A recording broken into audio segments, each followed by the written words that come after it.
The billionaire took a fancy to the girl's proficient translation skills and hired her at a high salary, and before he knew it, he had actually fallen for her. June in Mill Harbor clung to sticky, warm winds. At 3 o'clock in the afternoon, inside Stardew Cafe, the aroma of iced American coffee mixed with the hum of the espresso machine became Fanny's only defense against drowsiness.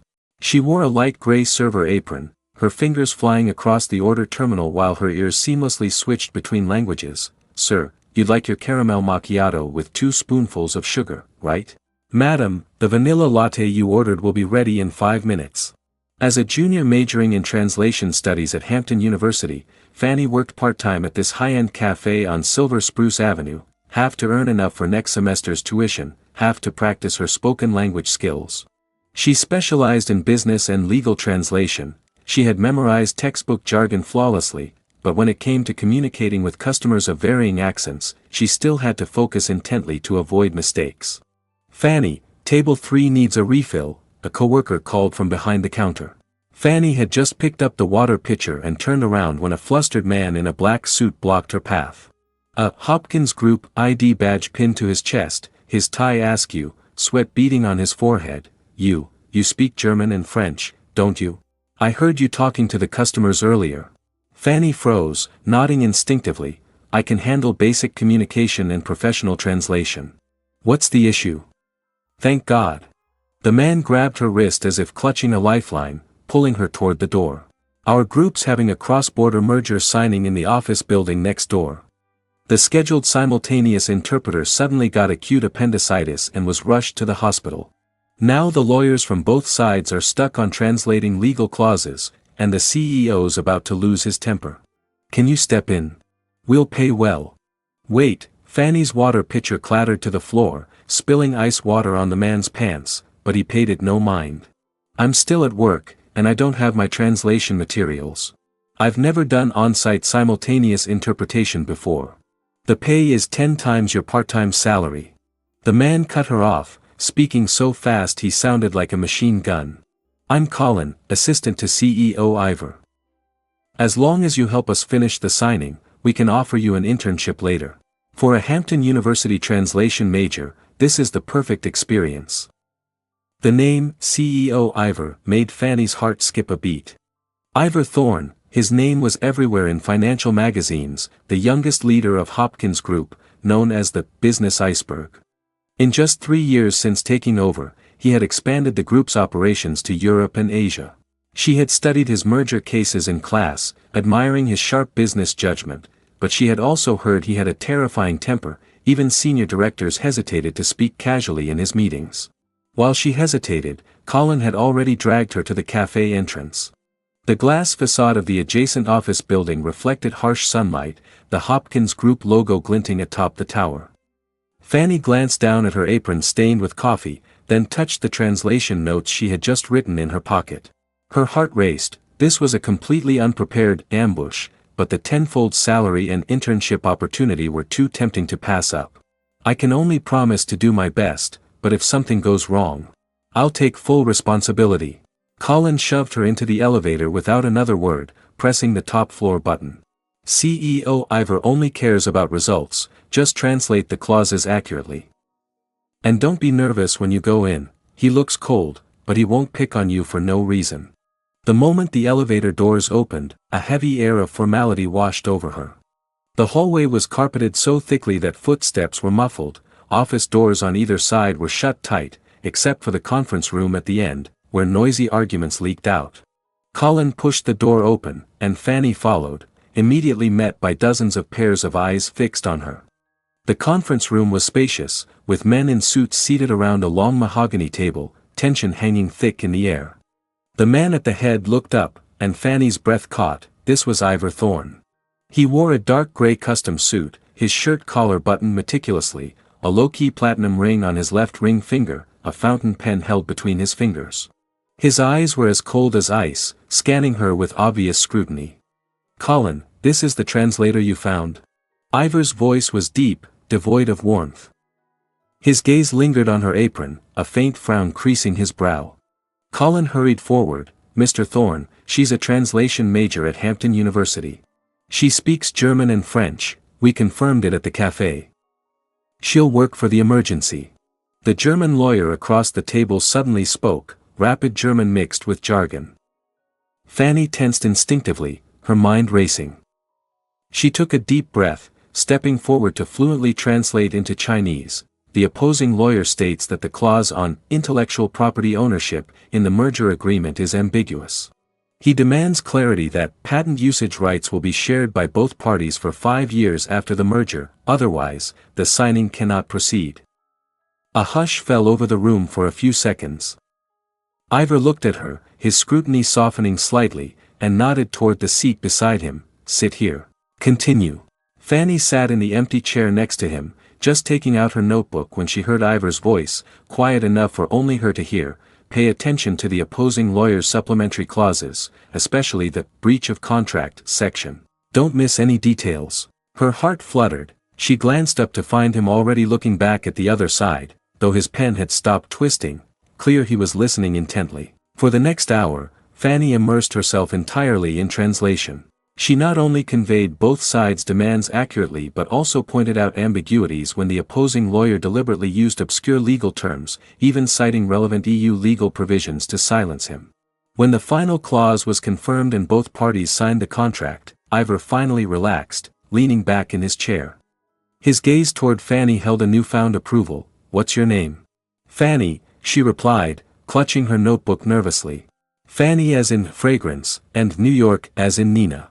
Ivor pulled a gold-embossed business card from his suit pocket and handed it to her. Report to the top floor of the group at 9 tomorrow morning.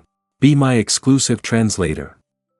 The salary will be 10 times what Colin mentioned, and HR will prepare your internship certificate in advance.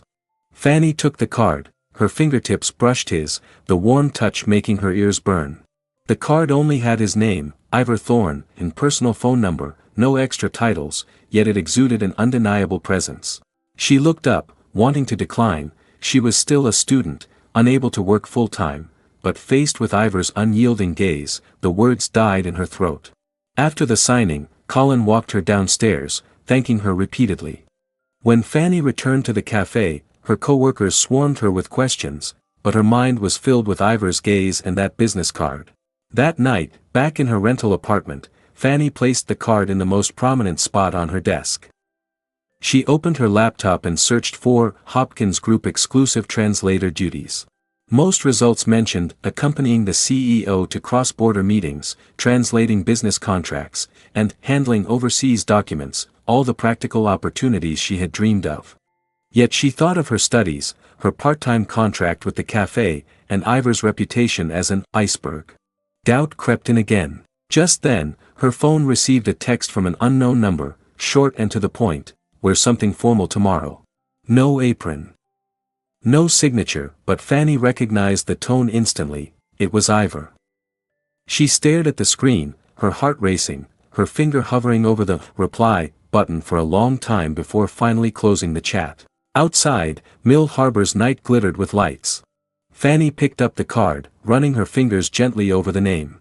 She had no idea this unexpected, emergency translation would completely alter her life's trajectory, nor that this seemingly cold man would soon become the warmest light in her life.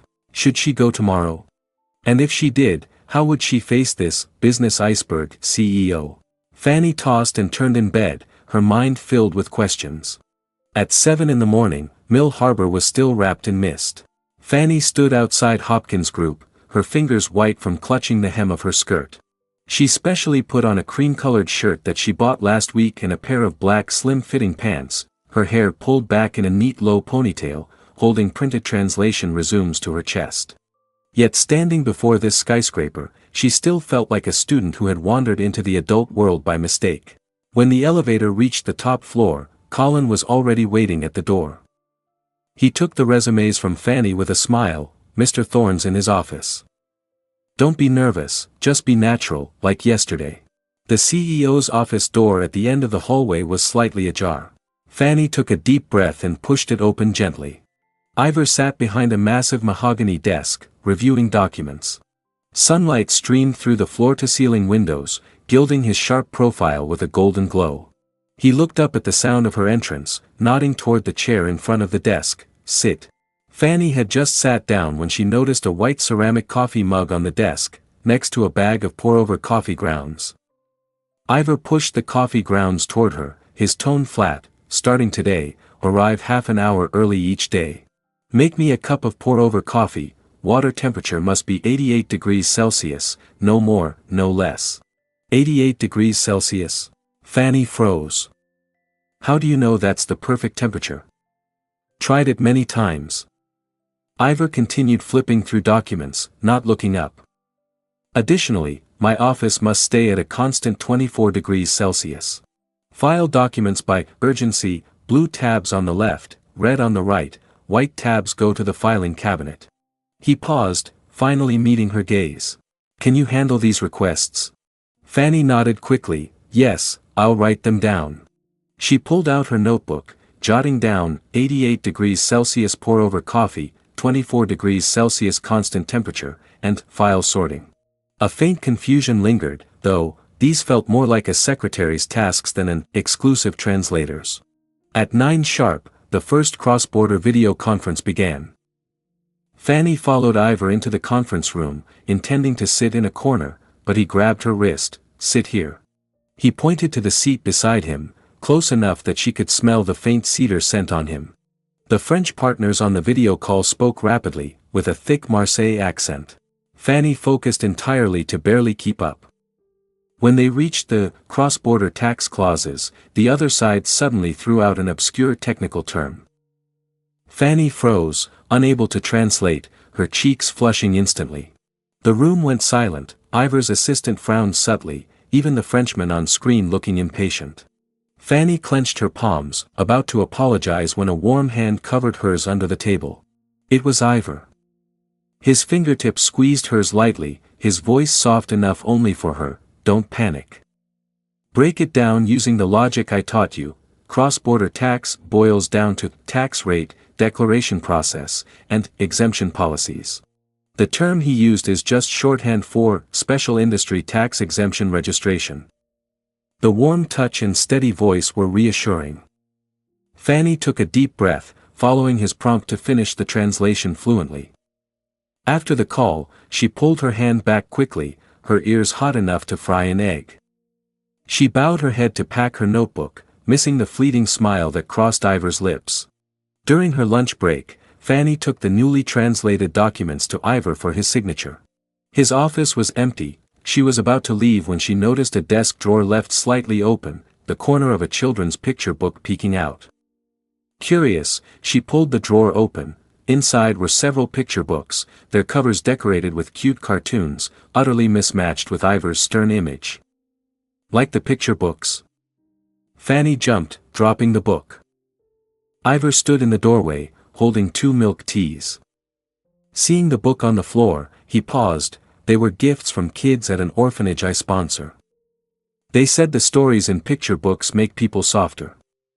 He bent down to pick up the book, tucking it back into the drawer carefully. Don't tell anyone. Fanny nodded, her impression of him softening. This iceberg had an unexpected gentle side. Ivor handed her one of the milk teas. Colin said you like bubble tea. There's a new shop downstairs. I had him pick it up. The warm temperature of the milk tea seeped from her fingertips to her heart.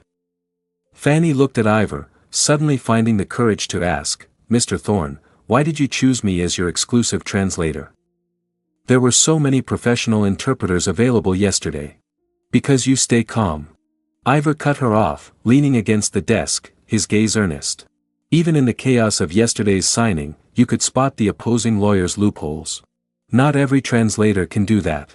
Besides, your voice is perfect for simultaneous interpretation, it's easy to listen to. Flustered by his direct praise, Fanny's cheeks turned red again. She took a sip of the milk tea, the sweetness of the bubbles spread in her mouth, and her heart felt just as sweet. The afternoon meeting went much smoother.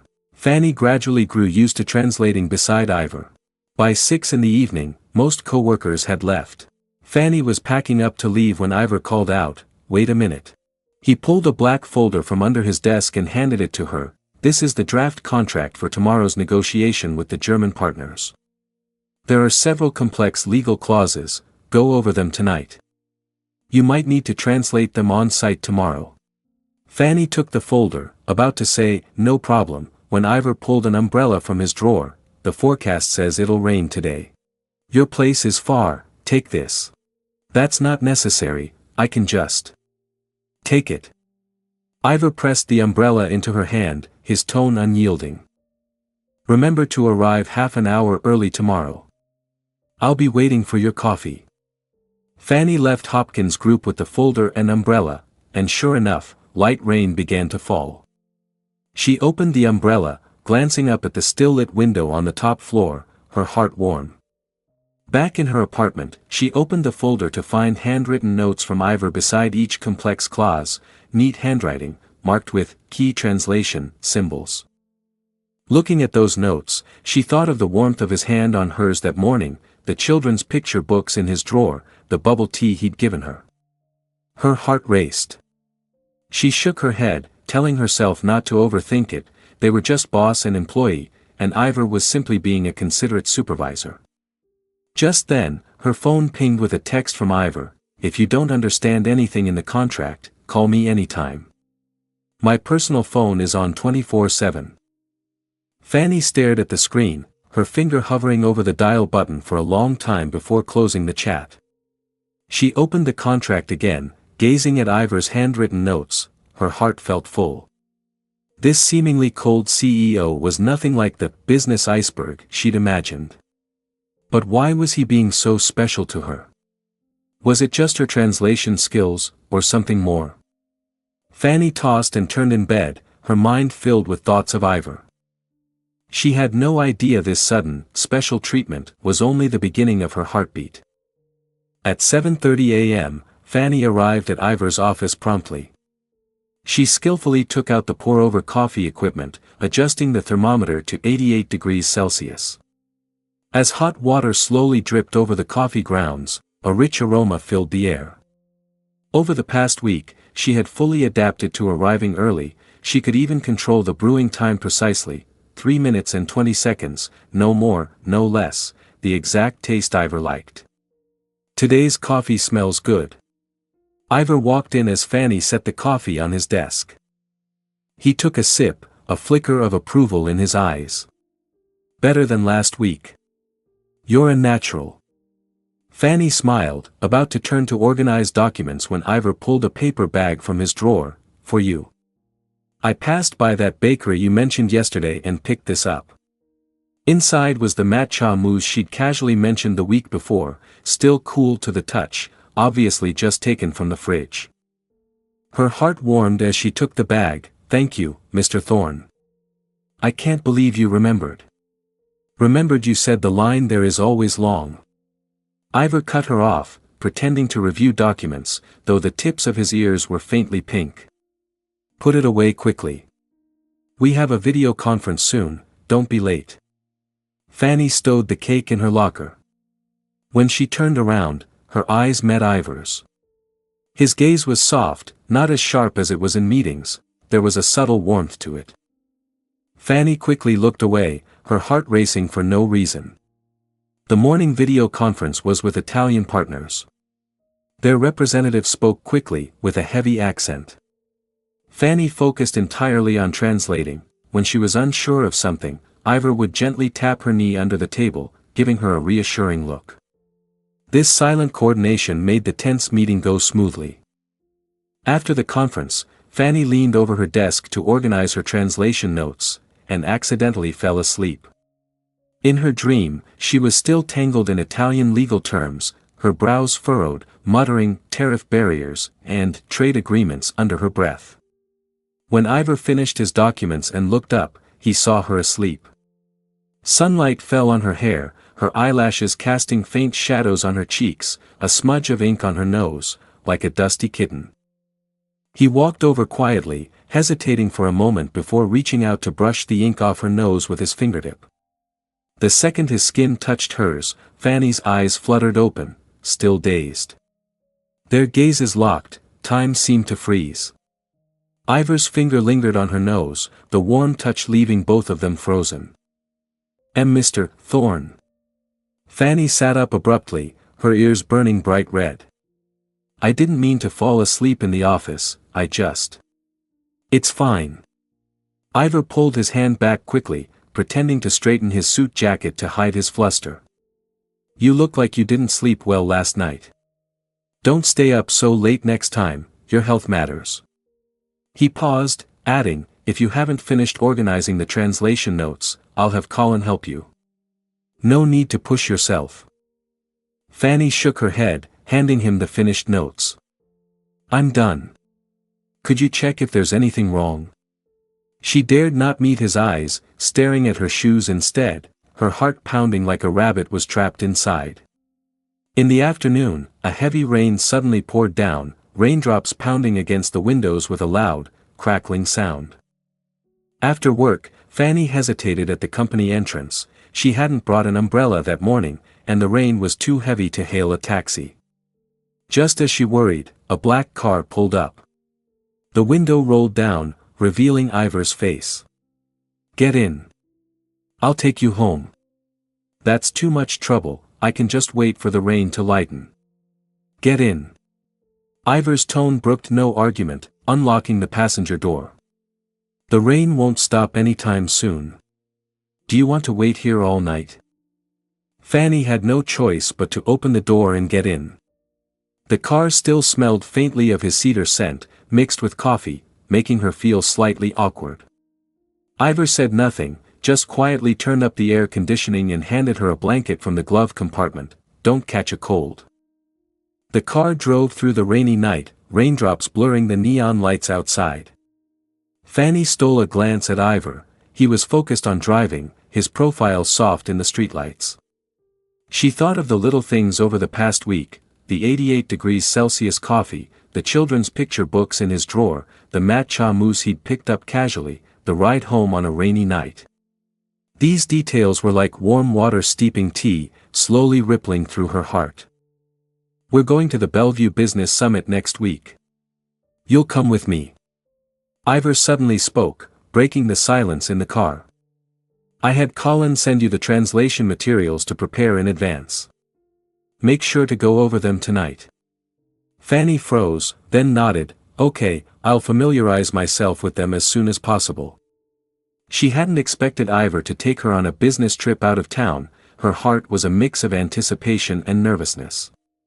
It meant more time alone with him. When the car pulled up to Fanny's apartment building, the rain had let up a little. She unbuckled her seatbelt, about to say thanks, but Ivor fetched a bag from the back seat and handed it over. Cold meds and ginger tea are inside. Make yourself a cup tonight, don't let yourself get sick. Fanny took the bag, their fingertips brushed, and both froze for a split second. She pulled her hand back quickly, hugging the bag and murmuring, "Thanks, Mr. Thorne. I'll go upstairs now." "Wait," Ivor called, pulling an umbrella out of his pocket. "Take this for work tomorrow." "But what about you?" "I've got another," Ivor cut in, his tone calm but steady. "Go on, watch your step." Fanny stood outside her building, watching the black car disappear into the rainy night, a warmth settling in her chest. She opened the bag to find a sticky note on the cold medicine instructions, written in Ivor's handwriting, "Take as directed, 1 tablet each time, after meals." Back in her apartment, Fanny made a cup of ginger tea, sitting by the window to review the Bellevue Summit materials. Every page had Ivor's notes, key clauses marked in red, comments like, "Watch for potential additional demands from the other side," and "Prepare tariff data in advance." Looking at those detailed notes, she thought of his focused profile while driving that night. Her heart raced faster. She took out her phone, hesitating for a long time before texting Ivor, "Mr. Thorne, thank you for driving me home. I made the ginger tea. Please be careful on your way back." It wasn't long before her phone rang. It was Ivor. She took a deep breath and answered, hearing his deep voice through the receiver, "Good. Get some rest early.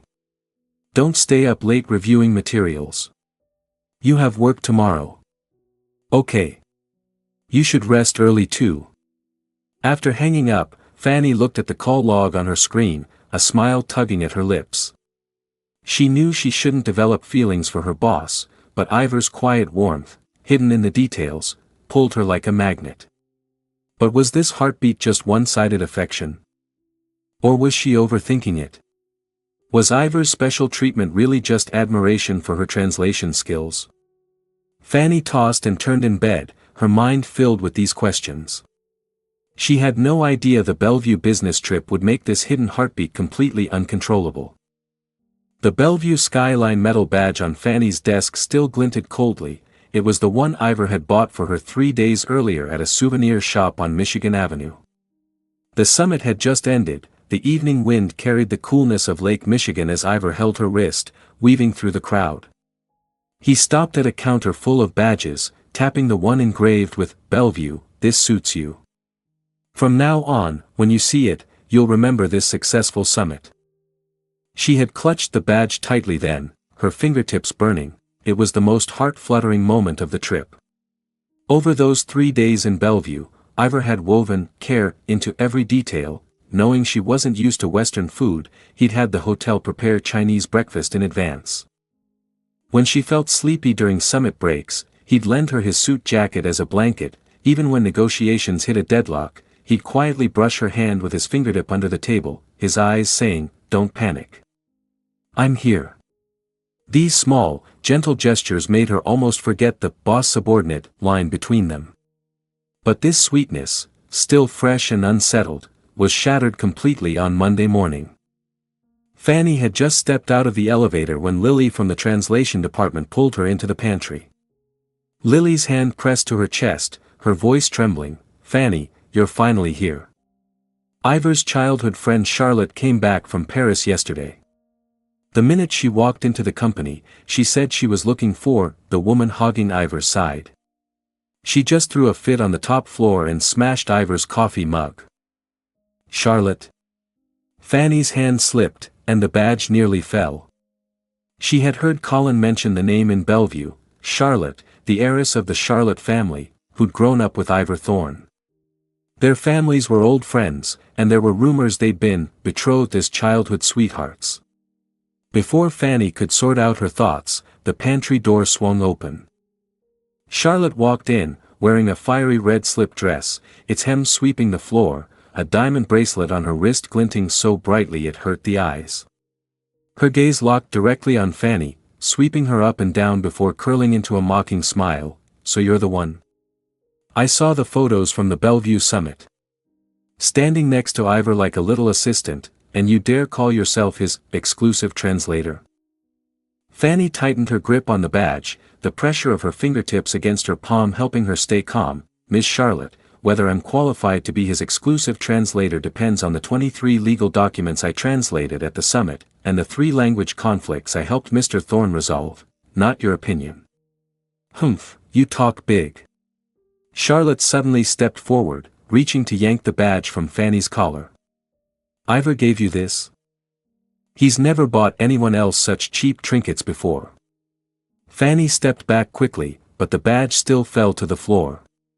Charlotte ground it under her high heel deliberately. "You're just a translator, and you dare accept things from him? Do you know how much Ivor's suit costs? It's enough to pay for half a year's hotel stay in Bellevue. Don't think a business trip with him means you can cling to the Thorne family." "Charlotte!" A cold voice cut through the air. Ivor strode into the pantry, pulling Fanny behind him protectively. He bent down to pick up the crushed badge, his fingertips brushing the scratches, his eyes as cold as ice. "Who gave you permission to touch her things? And who let you into the company?" Charlotte's face paled, instantly switching to a wronged expression. "Ivor, I just came to see you, but she was so rude to me. We grew up together, and you're yelling at me for her. Growing up together doesn't give you the right to act out." Ivor tucked the badge into Fanny's hand, his voice devoid of warmth. At the Bellevue Summit, Fanny helped the company secure a $200 million cooperation deal. "Her value is far greater than a spoiled heiress like you who only knows how to throw tantrums." He looked at Colin, who had rushed over. "Escort Miss Charlotte out. And notify legal, terminate all unsigned cooperation with the Charlotte family." As Charlotte was dragged away, she glared back at Fanny. "Just you wait.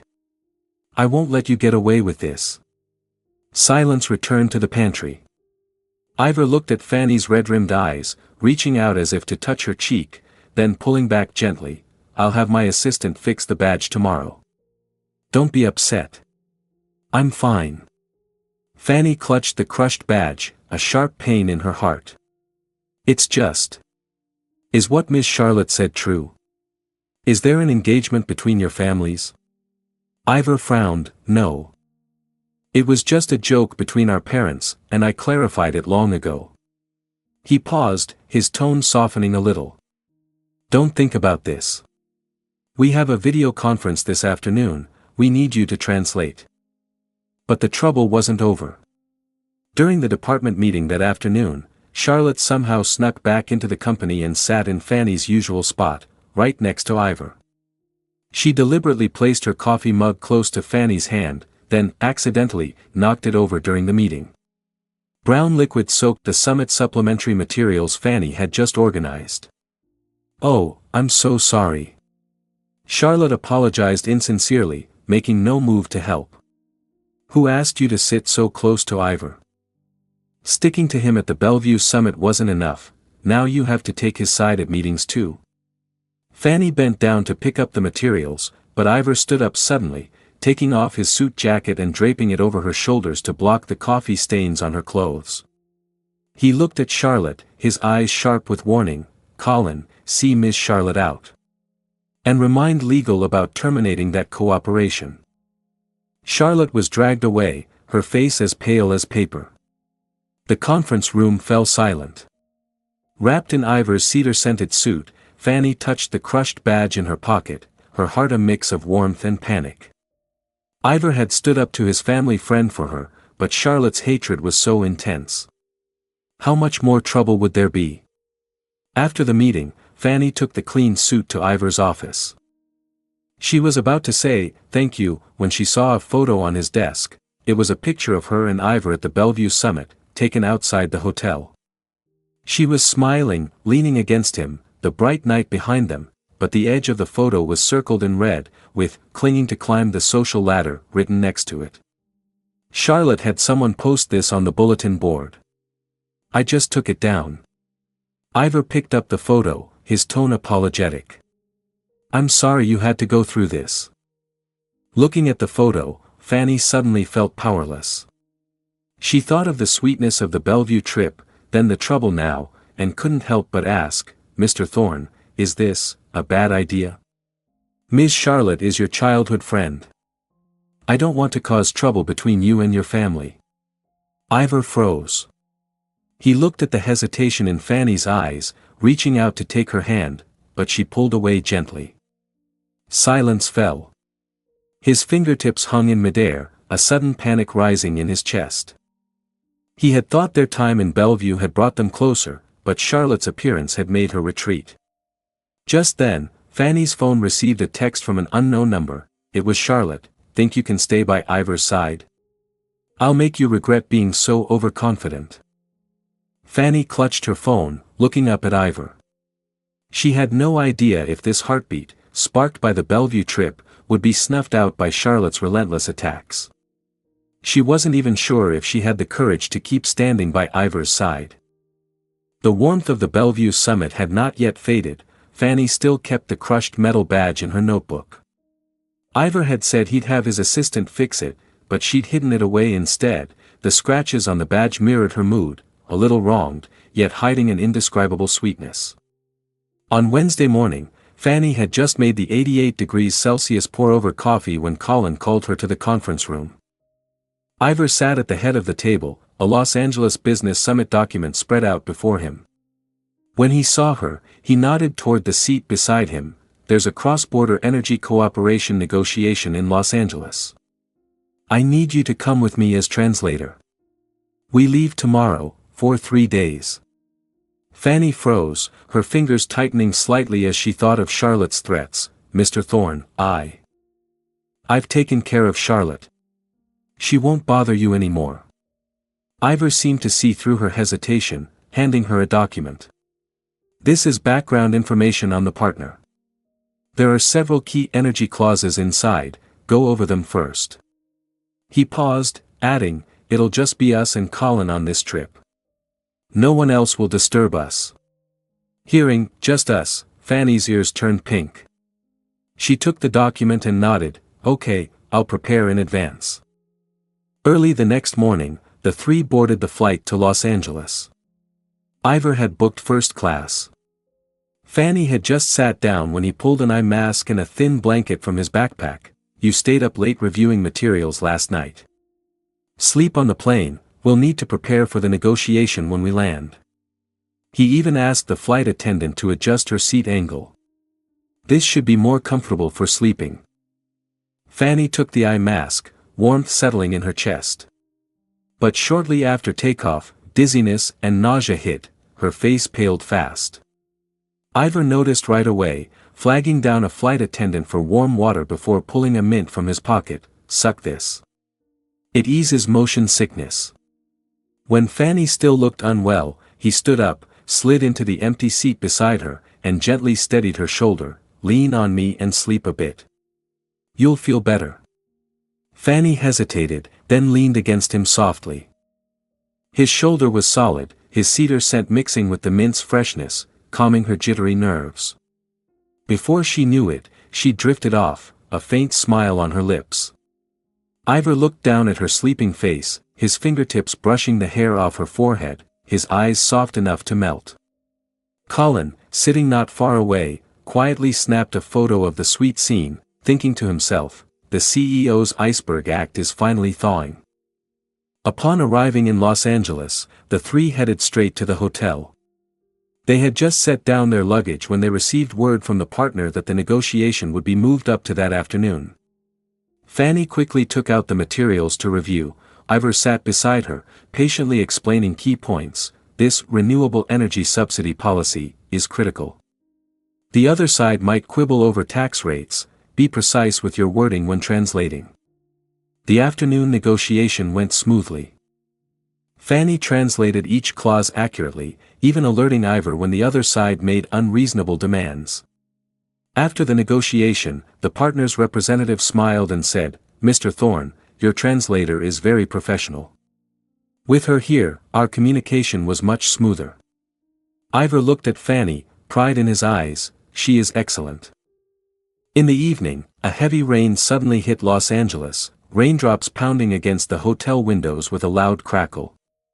The three had planned to go to a famous local steakhouse, but the rain was too heavy to go out. Ivor simply had the hotel send dinner to their rooms, even asking the kitchen to make Chinese food, Fanny's favorite. During dinner, Colin excused himself to go back to his room to finish work, leaving Fanny and Ivor alone. Fanny felt awkward, staring at her rice bowl and daring not meet Ivor's eyes. But Ivor took the initiative to start a conversation. "You mentioned liking the sunshine in Los Angeles before. When the rain stops, we'll go to Santa Monica Beach." "Really?" Fanny's eyes lit up. She had seen photos of Santa Monica Beach in her textbooks and had always wanted to visit. "Of course." Ivor nodded with a smile, putting a piece of sweet and sour pork ribs on her plate. "Eat more. We have another tough negotiation tomorrow." After dinner, Fanny was about to return to her room when Ivor called her back. "Wait, I have something for you." He took a beautifully wrapped box from his suitcase and handed it to her. "Open it." Curious, Fanny opened the box, to find a new Bellevue skyline badge, more exquisite than the last, with her initials engraved on it. "I had my assistant custom make it. The old one was damaged, so this is for you." Ivor's tone held a hint of nervousness.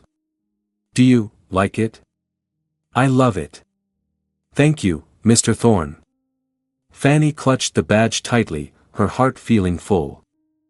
Just then, the hotel room light suddenly went out, plunging everything into darkness.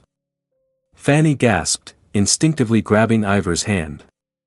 He held hers tightly, his voice soft with reassurance. "Don't panic. It's probably a power outage. I'll check." But he had only taken 2 steps when Fanny, unable to see, tripped and fell straight into his arms. He caught her quickly, their bodies pressed close, close enough to feel each other's heartbeats. In the dark, Ivor's breathing grew heavy. He looked down at Fanny's eyes, his voice soft, "Fanny, I." He was about to confess when the lights suddenly came back on. They pulled away quickly. Fanny's cheeks were bright red, flustered as she said, I'll go back to my room now." She hurried out, forgetting to take the badge. Ivor watched her flustered retreat, picking up the badge from the floor and smiling involuntarily. He knew he could no longer hide his feelings for Fanny. What he didn't know was that after Fanny ran back to her room, she leaned against the door, her heart pounding. She thought of the feeling of being in his arms, his gentle gaze, her heart a mix of anticipation and nervousness. Just then, her phone received a text from Charlotte, "Don't think you can hide in Los Angeles. I know you're together now. Just wait." Fanny stared at the text, her heart sinking. She had no idea what tricks Charlotte would use to target her next. She wasn't even sure if this newly budding relationship with Ivor would be thrown into crisis again by this sudden threat. When the morning light filtered through the hotel curtains in Los Angeles, Fanny was still sitting on the edge of the bed, clutching her phone. Charlotte's text was like a thorn, keeping her up all night. That line, "Just wait," made her reevaluate her relationship with Ivor. She thought of the flutter of falling into his arms the night before, the warmth of him giving her the new badge. But these sweet fragments turned fragile the second she thought of Charlotte or social status. She was just a student from an ordinary family, while Ivor was a CEO at the top of the pyramid. Charlotte's harassment had already left her exhausted. If she got any closer, there would only be more trouble ahead. Ding dong, the doorbell rang. Fanny quickly hid her phone and opened the door, to find Ivor standing there. He wore a light gray casual suit, holding breakfast in his hand. When he saw the red circles under her eyes, his brow furrowed immediately. "Didn't sleep well?" "No, just not used to the new environment." Fanny stepped aside to let him in, deliberately avoiding his gaze. "You can put the breakfast on the table. I'll eat it after organizing the materials." Ivor set the breakfast down, noticing the deliberate distance she kept. He picked up the new badge on the table, the one she'd forgotten the night before, and held it out to her. "You left this. Don't lose it again." Fanny took the badge, her fingers tightening around it as she mumbled a "thank you." She turned to get her translation materials, not even touching the breakfast. Ivor watched her stiff back, wanting to say something, but the words stuck in his throat. He could feel she was avoiding him. The morning negotiation went smoothly. Fanny's translation was still accurate, but she didn't look at Ivor once. During the break, when Ivor tried to hand her a glass of warm water, she took one from Colin first. When he tried to discuss the afternoon negotiation details with her, she excused herself to organize notes and stood alone in the corner of the conference room. Colin watched, quietly pulling Ivor aside. "Mr. Thorne, Fanny seems to be deliberately keeping her distance. Did the power outage last night make her misunderstand something?" Ivor shook his head, his gaze on Fanny's back, a faint ache in his chest. "It's not a misunderstanding. She's probably worried about something." He thought of Charlotte's threats, suddenly realizing Charlotte might have contacted Fanny again. After the afternoon negotiation, Ivor tried to talk to Fanny, but she made an excuse about needing to buy a translation dictionary from a nearby bookstore and left the hotel alone. She didn't return until evening, a book in her hand, and ran into Ivor as soon as she got on the elevator. They were the only two in the elevator. The air was so quiet they could hear each other's breathing. Ivor spoke first. "Did Charlotte contact you again?" Fanny's body tensed. She hadn't expected him to ask directly, so she nodded. "She sent a text, but it wasn't important." "It wasn't important, so you stayed up all night and are now avoiding me?" Ivor's voice held a hint of hurt. "Fanny, can't we solve our problems together? Do you have to bear everything alone?" The elevator doors opened. Fanny hurried out, walking quickly toward her room. "Mr. Thorne, we're just boss and employee. Keeping a distance is best for both of us." She didn't wait for Ivor's response, slamming her door shut, forgetting to put the badge in the drawer, leaving it prominently on her nightstand. Ivor stood outside her door, staring at the closed door, his chest feeling tight. He took out his phone, wanting to call Charlotte to warn her, but his finger hovered over the dial button before slowly lowering it. He was afraid his impulsiveness would make Fanny even more scared. Over the next 2 days, Fanny's distance grew more obvious. She no longer waited for him in the hotel restaurant for breakfast, deliberately sitting farthest from him in meetings.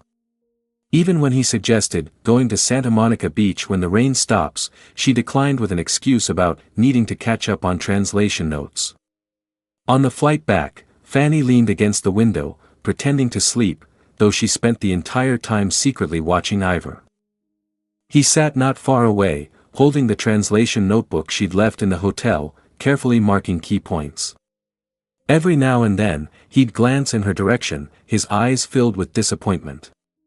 Fanny's heart ached like it was being pricked by a needle, but at the thought of Charlotte's threats, she quickly closed her eyes. Back in Mill Harbor, Fanny's distance intensified. She no longer arrived half an hour early to make the 88 degrees Celsius pour-over coffee. She completed the documents Ivor assigned on time, but no longer took the initiative to mark key points like before. In meetings, she'd find a corner seat in advance, avoiding any eye contact with Ivor. Ivor watched anxiously, asking Colin to check on Fanny's situation.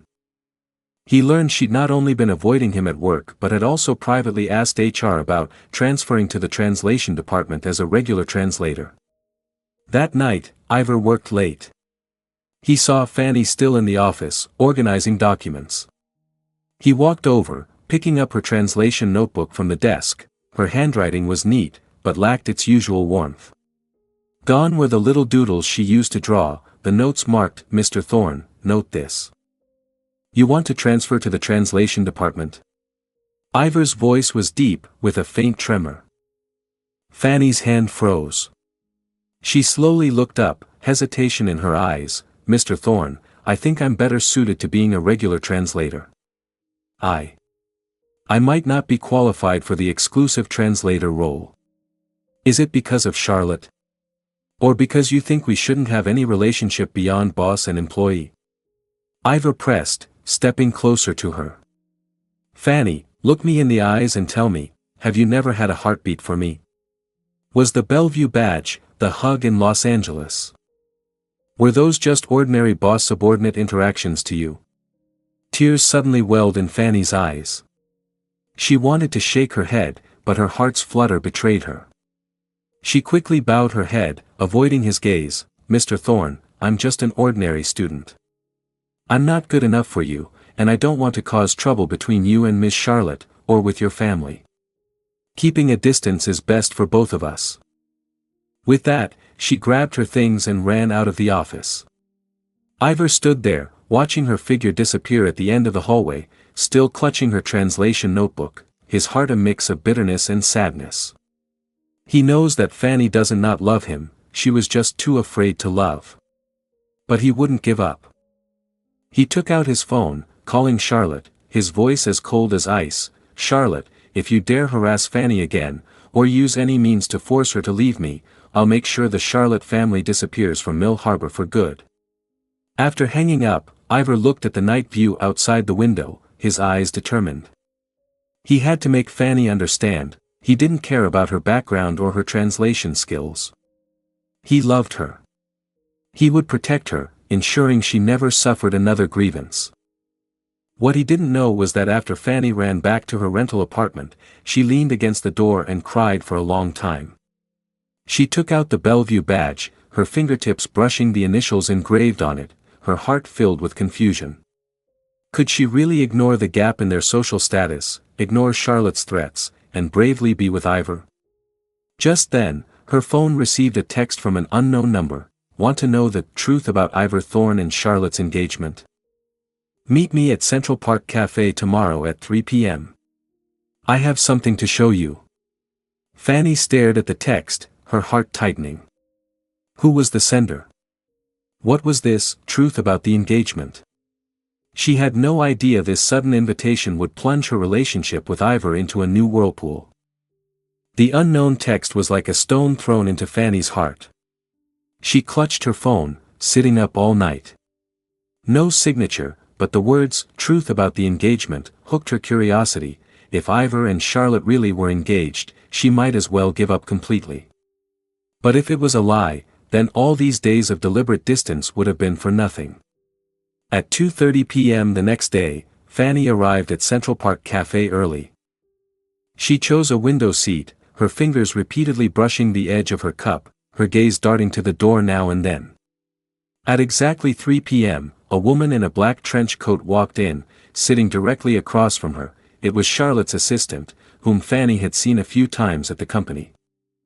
"Miss Fanny, Charlotte asked me to give you this." The assistant pushed a brown paper bag across the table, her tone cold. "Charlotte said once you see this, you'll know you and Mr. Thorne have no future." Fanny opened the bag to find several yellowed photos and an engagement agreement. In the photos, Ivor and Charlotte stood side by side in an old courtyard, wearing formal clothes, looking like a perfect couple. The agreement read, "Ivor Thorne and Charlotte voluntarily engage, to marry after both parties' careers are stable." The signature date was 3 years earlier, with the official seals of both families' companies. This. Fanny's fingers trembled. Ivor's expression in the photos was cold, but his signature on the agreement was real. She thought of Ivor saying, "The engagement was just a joke between our parents." A wave of grievance suddenly washed over her. He had been lying to her all along. Charlotte also said, the assistant added, "Mr. Thorne signed this agreement to help the Charlotte family through a crisis. But since the agreement was never terminated, they're still nominal fiancés. Miss Fanny, you're just a translator. Don't be so stubborn." After the assistant left, Fanny sat in the cafe, tears falling unconsciously. She thought of the Bellevue badge, the hug in Los Angeles, Ivor saying, "I'll protect you," all lies. She wiped her tears, taking out her phone to text Ivor, "Mr. Thorne, I want to resign. I'm not qualified to be your exclusive translator." She was about to stand up and leave when Ivor hurried into the cafe. He still wore his suit, his tie askew, obviously having rushed over right after receiving her text. When he saw the agreement in Fanny's hand, his heart skipped a beat. He walked over quickly. "Who gave you this?" "Miss Charlotte's assistant." Fanny's voice was tearful as she pushed the agreement toward him. "Mr. Thorne, you said the engagement was just a joke. How do you explain this? Have you been lying to me this whole time?" Ivor picked up the agreement, his brow furrowing deeply. "The agreement is real, but I made it clear to Charlotte a long time ago. 3 years ago, right after signing it and helping the Charlotte family through their crisis, I asked to terminate the engagement. But she refused to sign and hid the agreement away." He looked into Fanny's eyes, his tone urgent. "Fanny, I'm not lying to you. I've never acknowledged this engagement, and I've never had feelings for Charlotte. But the agreement still exists. You're still nominal fiancés." Fanny bowed her head, tears dripping into her coffee cup.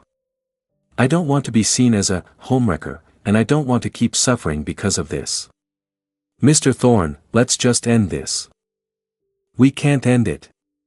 Ivor grabbed her hand, his tone firm. "Fanny, I know you've been wronged. It's my fault for not handling Charlotte properly, making you misunderstand.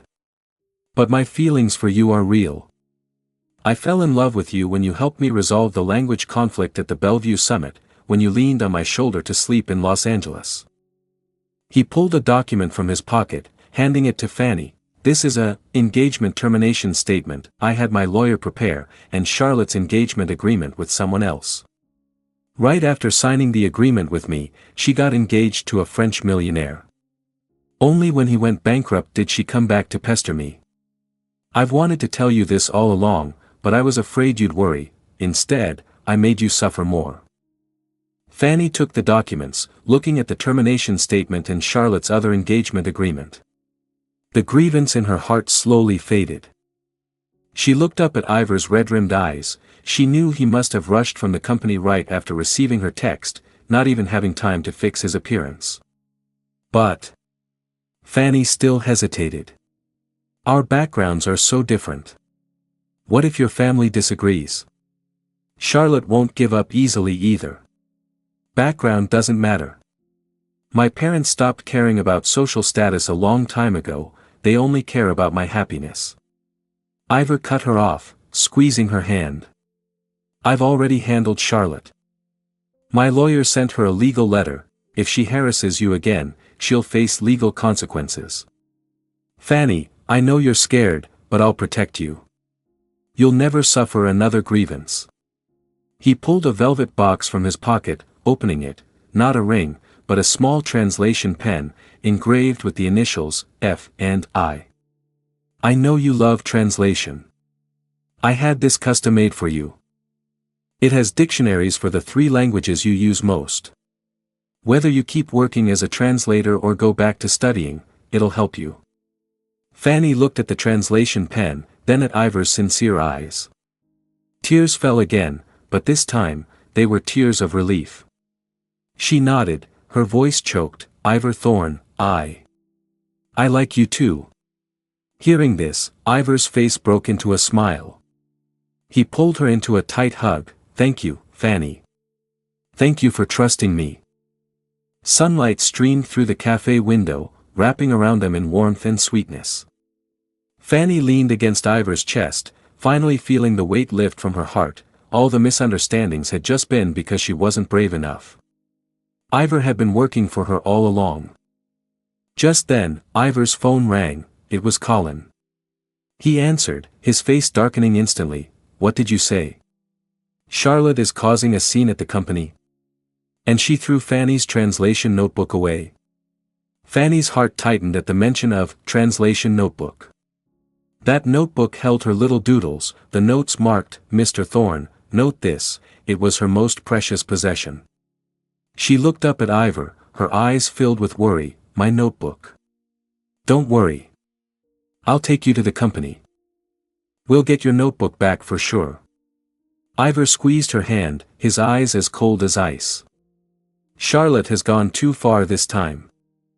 They hurried out of the cafe, hailing a taxi to the company.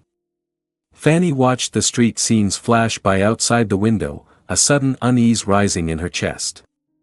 Would Charlotte's tantrum at the company damage Ivor's reputation? She and Ivor had just cleared up their misunderstandings. Would they face new trouble again?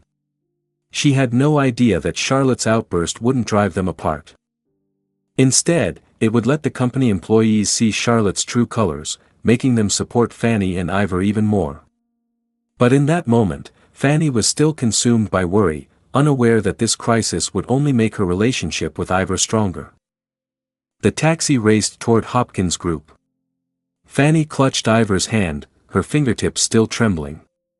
That translation notebook was more than just a work record. It held the negotiation diagrams Ivor had drawn for her at the Bellevue Summit, the word, "Don't panic," she'd scribbled in a fluster during the Los Angeles power outage, and the "keep going" sticky notes he'd secretly stuck on the pages during late nights at work. Every page hit a heartbeat she'd been afraid to admit. Don't panic. I'm here. Ivor squeezed her hand, his thumb gently brushing her knuckles. The notebook must still be there. Even if she threw it away, I'll help you find it. If worst comes to worst, we'll reorganize it together. As soon as the car stopped at the company, Colin came rushing out, holding a familiar blue notebook. Mr. Thorne, Miss Fanny. I managed to grab the notebook. Charlotte was trying to tear it up in the translation department, but I stopped her. Legal has already invited her to the reception room. Fanny took the notebook quickly, flipping through it. The little sun she'd drawn on the title page had a faint scratch, but otherwise, it was intact. She let out a breath, looking up at Ivor with gratitude. Ivor patted her head, his tone turning cold. I'll go deal with Charlotte. You go back to the office and rest. I'll find you later. Fanny nodded, taking the notebook back to the translation department. She had just sat down when Lily leaned over, whispering, Fanny, don't worry. We all saw Charlotte throwing a fit, everyone's on your side. She even called you a gold digger, but who doesn't know you just helped the company secure that European cooperation last week? You're way better than that spoiled heiress who only knows how to throw tantrums. Other co-workers chimed in, some handing her hot coffee, others offering their own translation notebooks. If you're missing anything, I'll help you fill it in. Fanny looked at their sincere faces, her heart warm. This isolation she'd feared had never existed. At 4 p.m., the company meeting started on time. Fanny had just walked into the conference room when Ivor pulled her directly to the seat beside him. In the past, she would have avoided it, but this time, she didn't hesitate, sitting down calmly. Halfway through the meeting, Ivor suddenly put down his pen, clearing his throat. Excuse me for a minute. I have an announcement to make. He took Fanny's hand, holding it up for everyone to see, his gaze earnest. Fanny isn't just my exclusive translator, she's also my girlfriend.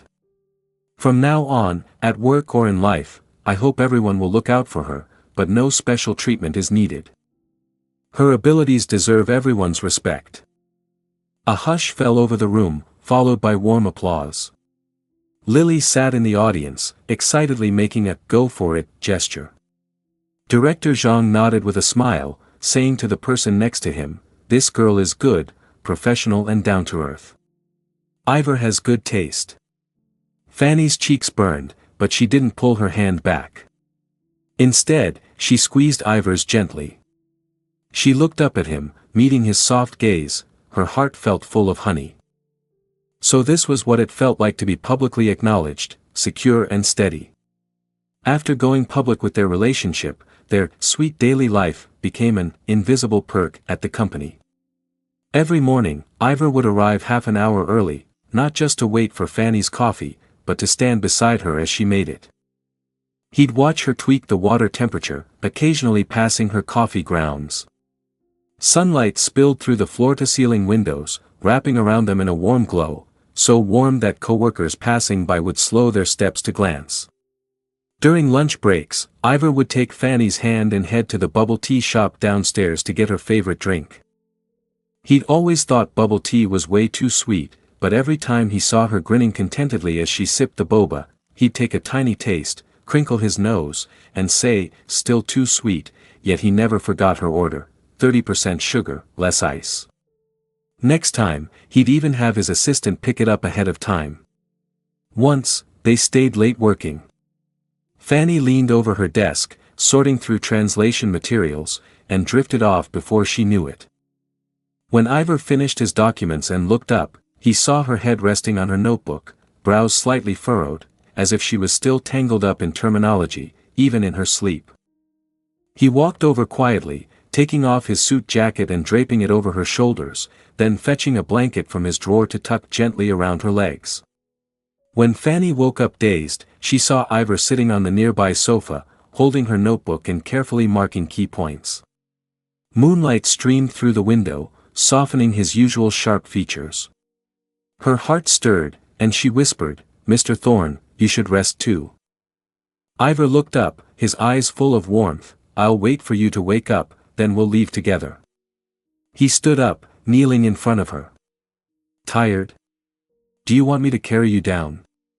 Fanny shook her head quickly, her cheeks bright red. "No, I can walk by myself." But when she stood up, her legs were numb from sitting too long, and she nearly fell. Ivor caught her quickly, lifting her into his arms without hesitation, his tone firm, "Don't move. I'll carry you down." She was light in his arms. Ivor walked slowly, afraid of waking her. Fanny leaned against his chest, breathing in his familiar cedar scent, her heart full of happiness. So this was what it felt like to love someone. Even being carried downstairs by him felt like the sweetest thing in the world. Days passed quickly, and soon it was Fanny's birthday. She'd thought it would be a simple celebration, but Ivor had secretly planned a surprise. On her birthday, Ivor used discussing cooperation as an excuse to take Fanny to Mill Harbor Observatory. At exactly 8 p.m., the observatory's dome slowly opened, revealing a sky full of stars. Before Fanny could react, a shooting star streaked across the sky. "Happy birthday, Fanny." Ivor pulled a velvet box from his pocket, opening it, not a diamond ring, but a custom translation pen. Its body was sky blue, her favorite color, engraved with the initials, F and I. A small note was hidden inside the pen cap. Fanny opened the note, reading Ivor's handwriting. I know you love translation. I want to walk with you through every negotiation, witness every time you shine. Your pen is your weapon, and I am your support. She looked up at Ivor, tears falling as she smiled. Thank you, Ivor Thorne. Ivor gently wiped her tears, placing the translation pen in her hand. No matter where you want to go, what you want to do, I'll support you. Even if you don't want to be a translator anymore, if you want to go back to school, travel the world, I'll be right there with you. They hugged under the starry sky. Fanny made a wish in her heart, to stay with Ivor forever, never apart. Just then, Ivor's phone rang. It was his mother.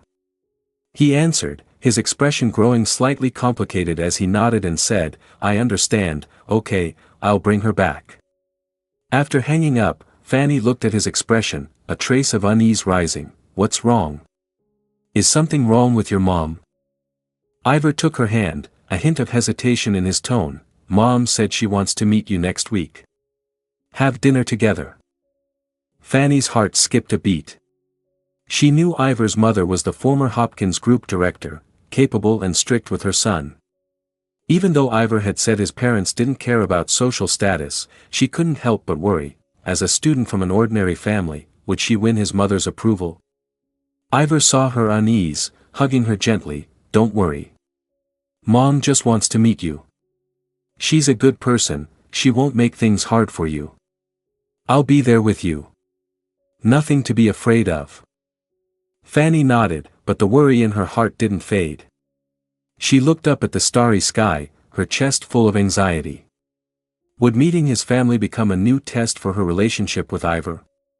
She had no idea this seemingly ordinary meeting hid a small test from Ivor's mother. After learning she'd be meeting Ivor Thorne's mother, Fanny couldn't sleep well for 3 days. She rummaged through her closet, trying on nearly 10 outfits before settling on a safe cream dress, modest, yet elegant. On the day of the meeting, Ivor arrived half an hour early to pick her up. Seeing her nervously twisting the hem of her dress, he smiled and handed her a paper bag. Don't panic. Mom loves this brand of homemade cookies. Bring them as a gift, she'll definitely like them. The car drove into Westwood Villa District. Fanny looked at the exquisite gardens and spacious lawns along the road, her nerves growing worse. Ivor squeezed her hand, comforting her softly. Mom just looks strict, she's actually very easygoing. She's already praised your translation skills, saying you're way better than those heiresses who only know how to laze around. Pushing open the door of the Thorne family's old house, an elegant woman wearing a pearl necklace greeted them. It was Ivor's mother. She looked Fanny up and down, her gaze lacking the coldness Fanny had feared. Instead, there was a hint of warmth. You must be Fanny. Come in, sit down. Ivor talks about you all the time. Fanny quickly handed over the cookies, her voice slightly trembling. Hello, Mrs. Thorne. I specially bought these homemade cookies for you. I hope you like them. I love them, this is my favorite brand. Mrs. Thorne took the cookies, pulling Fanny to sit on the sofa. She even poured Fanny a cup of black tea herself. I heard you helped the company secure that European cooperation last week. Did you run into any trouble during the translation? Fanny hadn't expected Mrs. Thorne to take the initiative to talk about work. Her nerves eased, and she clearly explained the details of the negotiation. At first, the other side disagreed on intellectual property ownership. Later, I found the latest EU legal provisions and communicated with them patiently. Finally, we reached an agreement. Mrs. Thorne nodded, approval in her eyes. Impressive. You stay calm in a crisis and can find precise solutions, much better than Ivor when he was young. He used to just glare at people when there was a disagreement in meetings, scaring away partners more than once. Ivor sat beside them, smiling helplessly. Mom, do you have to tell that story? During lunch, Mrs. Thorne had the kitchen make Chinese food, Fanny's favorite. She even kept putting food on Fanny's plate. Eat more. You're so thin, you must not eat well when you work overtime. If Ivor dares to overwork you, tell me. I'll sort him out. Fanny was amused, her worries disappearing completely. She'd thought it would be an ambush dinner, but it turned out to be a warm family meal. After lunch, Mrs. Thorne asked Ivor to go to the study to get documents, leaving Fanny alone with her. The living room fell silent, the atmosphere suddenly growing serious. Mrs. Thorne looked at Fanny, her tone earnest. Fanny, I know you're a good girl, professional, down to earth. Ivor likes you, and I'm happy for him. But I still want to ask you, do you love Ivor for who he is, or for his status? Fanny froze for a moment, then answered firmly, Mrs. Thorne, I love Ivor Thorne not because he's the CEO of Hopkins Group, but because he held an umbrella for me in Bellevue, stayed up late with me to revise materials in Los Angeles, and stood firmly by my side when Charlotte picked on me. None of that has anything to do with his status, it's just because he's Ivor Thorne. She paused, continuing, I know there's a gap between our backgrounds, but I won't feel inferior because of that, and I won't rely on him. I'll keep working hard at translation. In the future, whether it's his career or our relationship, I want to share the responsibility with him. Mrs. Thorne looked at her sincere eyes, a smile spreading across her face. Good. I believe you. Actually, I've already looked into you. I know your father passed away early, and you've been taking care of your grandmother alone. But you never complained, you got into Hampton University on your own and worked part-time to pay tuition. A girl like you is far better than those heiresses who only rely on their families. She pulled a velvet box from her pocket, handing it to Fanny. This was a gift from Ivor's father when we were young. Now I'm giving it to you. Ivor may seem cold, but he's actually very thoughtful. I hope you two will be happy. Fanny opened the box to find a small pearl ring, delicate and gentle. She looked up at Mrs. Thorne, gratitude in her eyes. Thank you, Mrs. Thorne. I'll take good care of it, and I'll take good care of Ivor too. Just then, Ivor walked out of the study with the documents.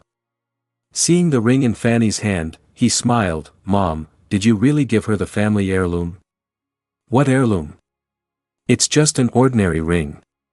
Mrs. Thorne glared at him. If you dare to treat Fanny badly, I'll take it back. When they left the Thorne house, Mrs. Thorne walked them to the door, telling Ivor, take good care of Fanny. Bring her back for dinner more often. As the car drove out of Westwood Villa District, Fanny looked at the pearl ring in her hand, her heart full of happiness. She leaned against Ivor's shoulder, whispering, Your mom is so nice. I was so worried she wouldn't like me. Ivor held her hand, his tone gentle. I told you she'd like you. You're so excellent, you deserve to be liked by everyone. Just then, Ivor's phone rang. It was legal. He answered, his face darkening. What did you say? Charlotte sued us. And she's claiming we stole the Charlotte family's trade secrets. Fanny's heart sank, the ring nearly slipping from her hand. She looked up at Ivor, worry in her eyes. What's going on? What else does Charlotte want? Ivor hung up, his brow furrowed deeply. Charlotte says we used the Charlotte family's trade secrets in the Los Angeles negotiation and sued us in court. I know it's a false accusation, but it'll take time to handle. And he trailed off, not finishing. Fanny knew he was worried the incident would damage the company's reputation, or their relationship. As the car continued home, Fanny looked at the scenery outside the window, a sudden unease rising. Would Charlotte's false accusation succeed? They'd finally won Mrs. Thorne's approval. Would they be thrown into trouble again because of this? She had no idea that Charlotte's false accusation wouldn't defeat them. Instead, it would let Ivor find more evidence of her forging documents and malicious harassment. But in that moment, Fanny was still consumed by worry, unaware that this crisis would only make her relationship with Ivor unbreakable. Charlotte's false accusation fizzled out quickly, legal soon found evidence she'd forged trade secret documents, along with recordings of her spreading rumors and harassing coworkers. On the day the court dismissed the lawsuit, Ivor took Fanny to Central Park, sitting in the same cafe where she'd received the fake engagement agreement. He smiled and said, "No one will disturb us anymore." Fanny looked into his bright eyes, suddenly feeling all the grievances had been worth it. From the unexpected intimacy in Bellevue to the tentative heartbeat in Los Angeles, from going public with their relationship to winning his family's approval, all the obstacles that had made her hesitate had finally become tests strengthening their love. On the 10th anniversary of Hopkins Group, Fanny stood backstage as Employee of the Year, wearing a lavender gown. Lily ran over to adjust her skirt, excited. "Fanny, you have no idea. Mr. Thorne has been secretly preparing for today for ages. Even Director Zhang is guessing he's going to do something big." Fanny's heart raced, but she pretended to be calm. "Don't be silly. He just asked me to accept the award." But no sooner had she spoken than the host called her name. She took a deep breath and walked onto the stage. Under the spotlights, Ivor stood in the center, wearing a sharp black suit, holding a bouquet of white roses. "Before announcing the award, I want to tell a story." Ivor's voice echoed through the venue via the microphone, his gaze locked on Fanny. "Last summer, I met a girl in a cafe. She rushed into a meeting room with a coffee tray, saving the day with her fluent 3 languages. Later, I discovered this girl was not only professional, but also kind. She worked part-time late at night to take care of her sick grandmother, organized her translation notes neatly, and secretly made me a cup of 88 degrees Celsius pour-over coffee when I looked cold." Light laughter broke out from the audience, but Fanny's tears fell first. She watched Ivor walk toward her, dropping to one knee. He pulled a velvet box from his pocket. Inside was not a diamond ring, but a translation pen inlaid with sapphires, engraved with, "Forever with you." "Fanny, I used to think my career was everything. But when I met you, I realized the happiest thing in life is having someone to work overtime with, watch the stars with, walk through every negotiation with." His voice held a hint of nervousness, but was sincere. "You said translation is your passion. I want to be your forever support. You said you're afraid of the gap in our backgrounds. I want to tell you, in my heart, you're more precious than anyone. Will you marry me? Let's go from exclusive translator and CEO to family for a lifetime." Fanny covered her mouth, tears falling onto her gown as she nodded, smiling, "I will." The audience erupted in warm applause. Lily shouted, "Congratulations," excitedly from the crowd. Mrs. Thorne sat in the audience, her eyes filled with satisfaction. Ivor stood up, placing the translation pen on her ring finger. Turns out the best promise was to be an expensive diamond ring, but respecting her passion and staying by her side as she pursued what she loved. A year later, at their beach wedding, Fanny wore a white wedding dress, holding that translation pen in her hand. As Ivor took her hand and exchanged rings amid the blessings of relatives and friends, he whispered, "From now on, I'll be your audience at every translation you do." Married life was sweeter than Fanny had imagined. Ivor had a translation studio built for her in their villa, filled with her favorite dictionaries and figurines. On weekends, they would take Fanny's grandmother to the park for walks, and occasionally take the orphanage children they sponsored to the amusement park. When Fanny stayed up late translating, Ivor would stay with her, even trying to make midnight snacks for her. One evening at sunset, Fanny leaned against Ivor's shoulder while reviewing documents. She suddenly asked, "Why did you fall in love with me in the first place?" Ivor kissed the top of her head, smiling, "Because the first time I met you, you were clearly nervous, but you still held your head high and finished the translation.